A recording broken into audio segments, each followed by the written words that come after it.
Oi, gente, tudo bem com vocês? No vídeo de hoje a gente vai resolver uma questão da EAR que fala pra gente o seguinte: no sistema apresentado a seguir tem-se dois corpos A e B de massas respectivamente iguais a 16 kg e 20 kg. Os coeficientes de atrito estático e dinâmico entre o bloco e a superfície valem respectivamente 0,3 e 0,2, considerando o cabo e a polias ideais e o módulo da aceleração da gravidade igual a 10 metros por segundo ao quadrado. É correto afirmar que, após o sistema ser abandonado do repouso, o que vai acontecer?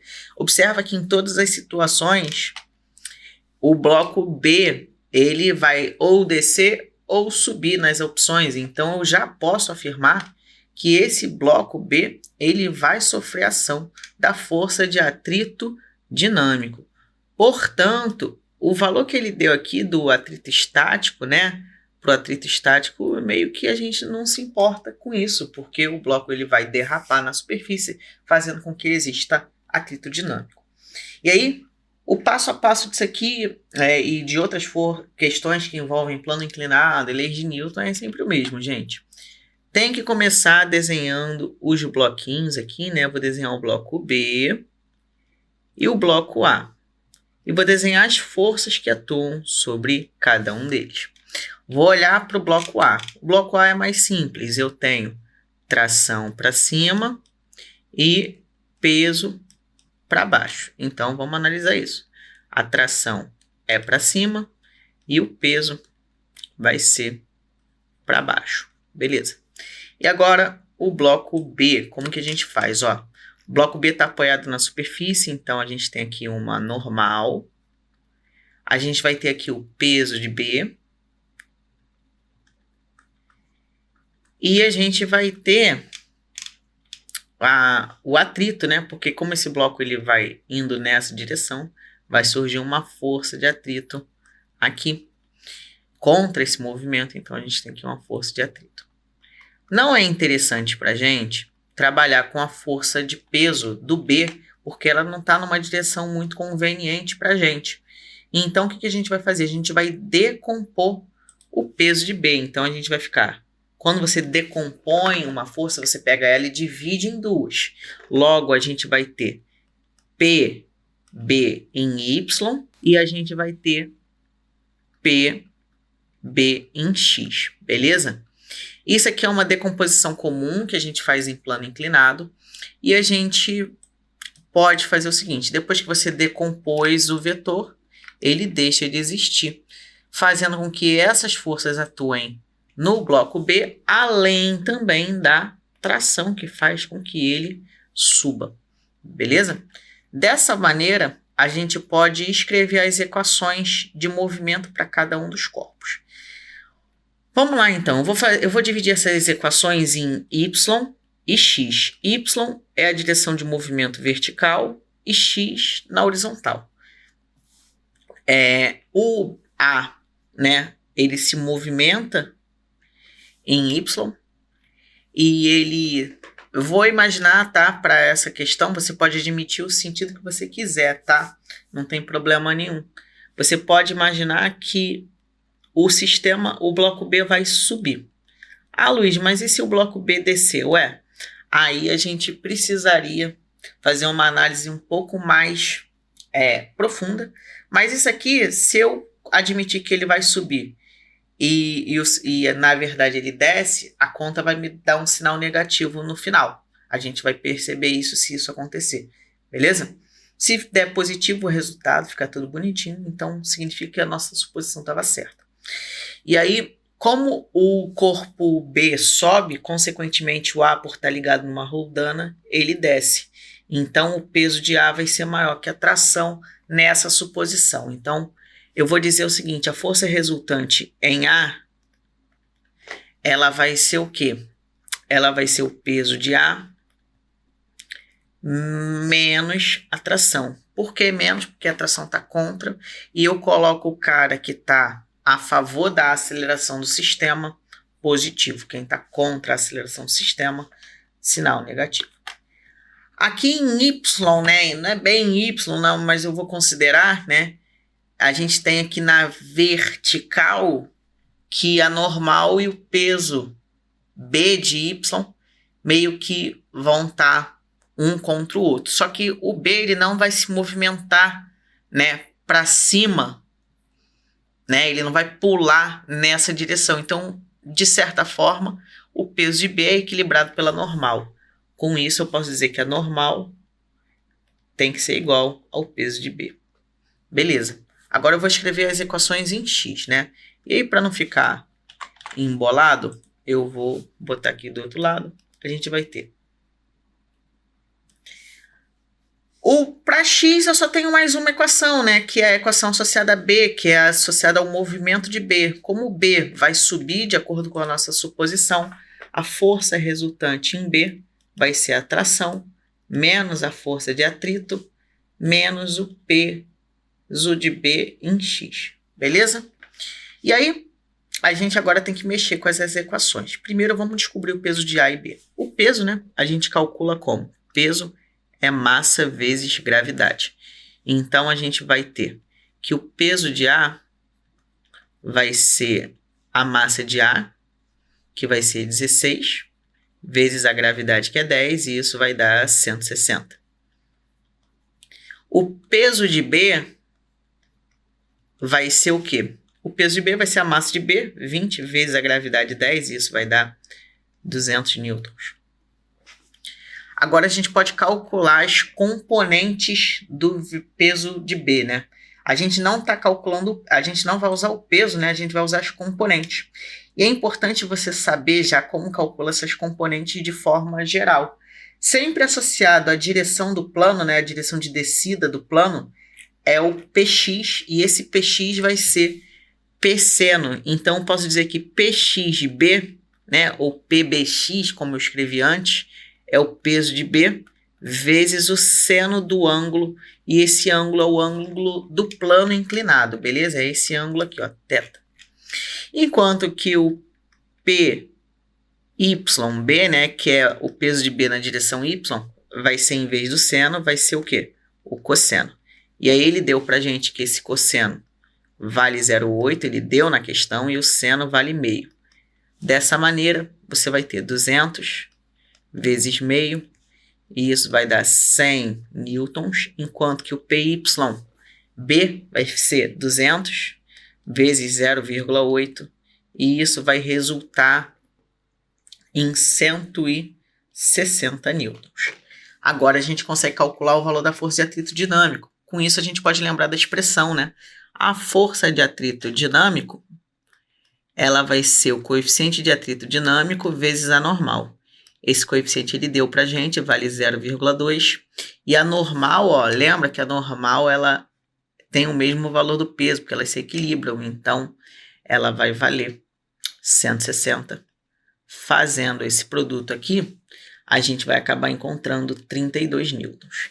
E com isso, agora a gente pode encontrar o valor da aceleração. Como que a gente faz esse valor da aceleração? A gente pode usar o seguinte, né? A gente vai usar essas duas equações. Vou pegar ela aqui, né? Se eu espero conseguir pegar. Vou escrever ela aqui, ó. Força resultante em B. E vou botar também a força resultante em A. Aqui. Vamos lá. Observa o seguinte. Observa que eu tenho duas equações num sistema e eu vou somar essas equações. Por que eu vou somar essas equações?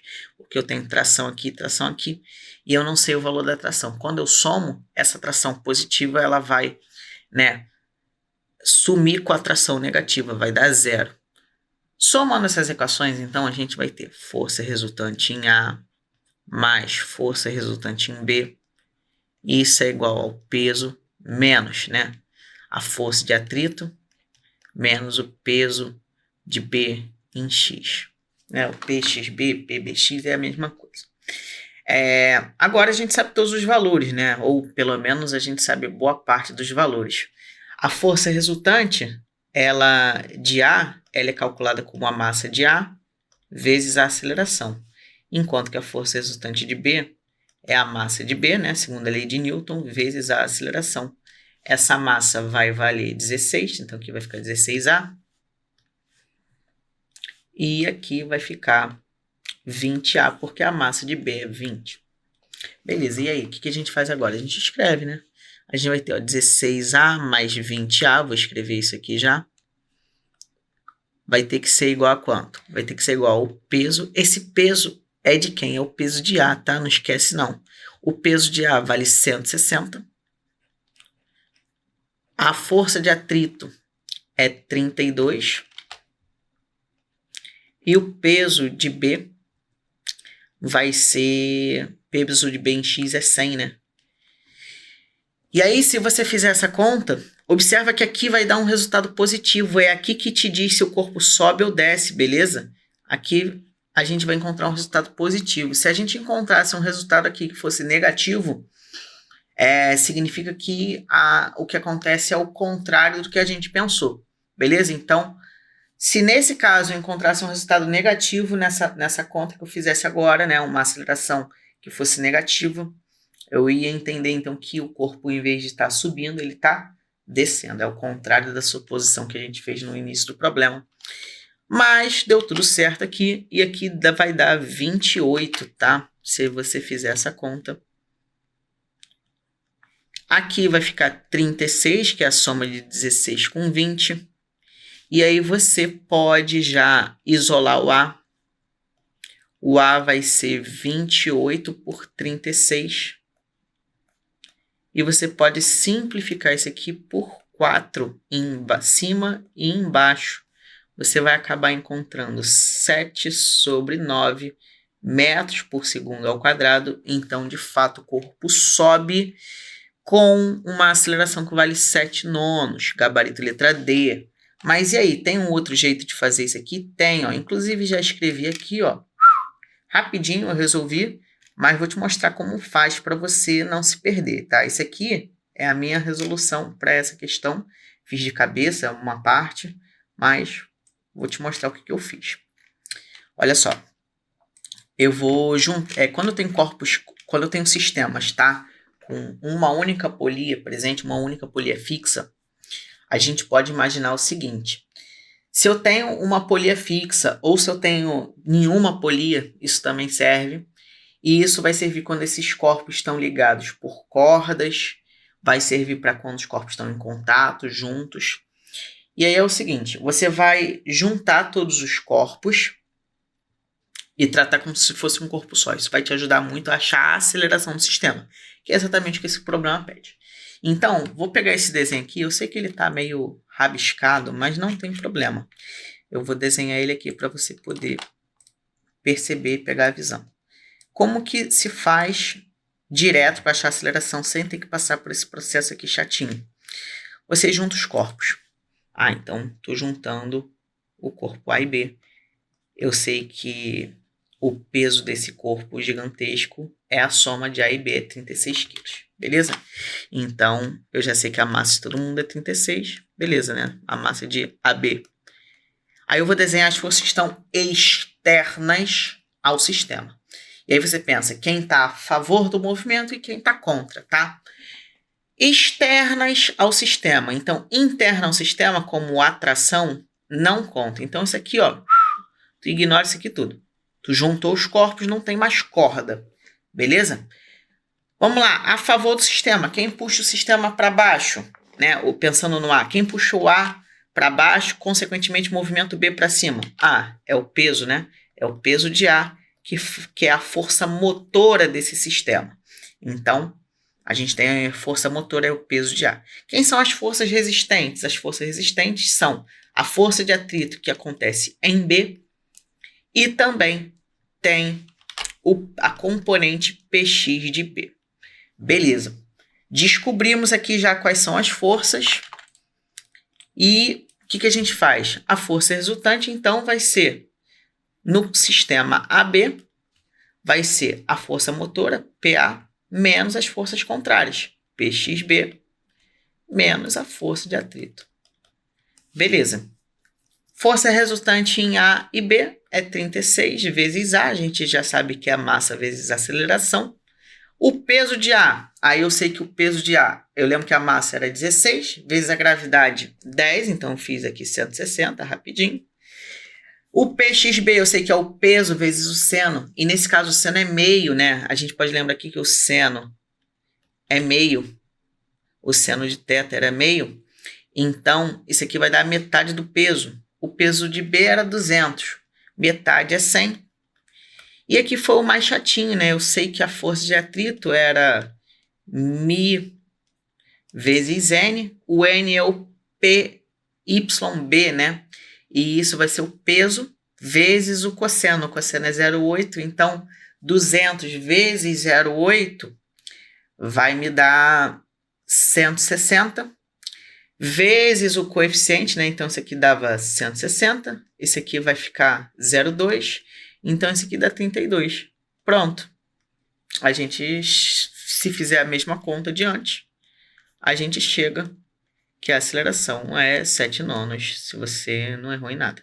Beleza? Então, essa foi a forma com a qual eu resolvi, mas se você achou muito complexa, tem a forma mais tranquila, claro. Beleza? Eu vou passar aqui para vocês olharem. E é isso.